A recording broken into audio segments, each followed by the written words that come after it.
At dahil Biyernes nga ngayon, kaya samahan ninyo ako magluto ng munggo.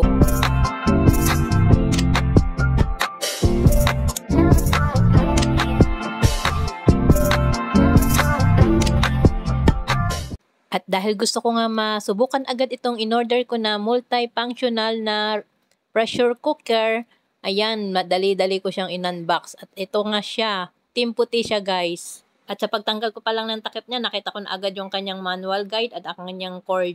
Non-stick na din yung kanyang loob, kaya kahit magprito ka o magsaing ka, hindi talaga didikit. Meron din 3 level ng heat. Low heat, medium heat, at high heat. At meron din itong slide lock sa magkabilang gilid. By the way, 800 watts nga pala ito kaya hindi malakas masyado sa konsumo sa kuryente.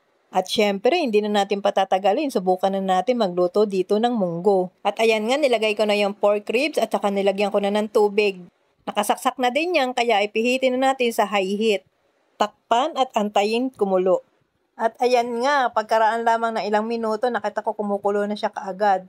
At munti ko pang hindi masagapan ng bula. Ayan, tanggalan natin. May natira pang kunting bula, kaya salaan natin.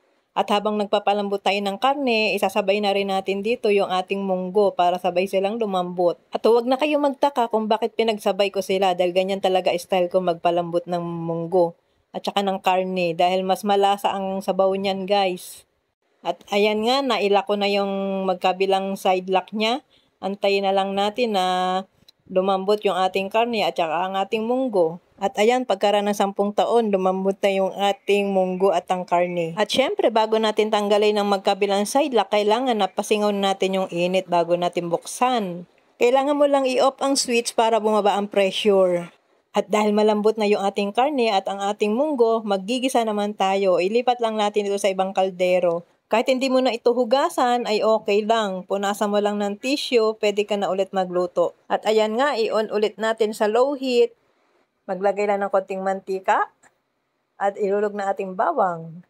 Pagkasunod niyan, ihulog na ating sibuyas.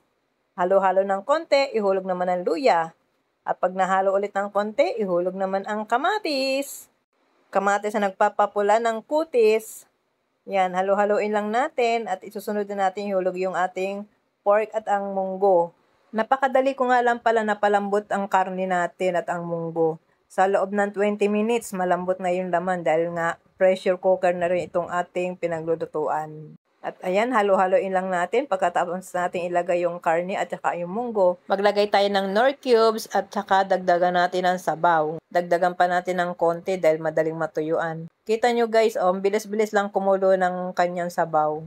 At maya-maya nga, tatakpan din ulit natin ito para medyo makuluan pa ng konti. After 5 minutes, i-open natin at ilalagay natin yung ating siling pula. Yan, ihulog natin and then isusunod na rin natin yung ating gulay na malunggay at saka alokbati. Yan lang nilalagay ko sa aking munggo.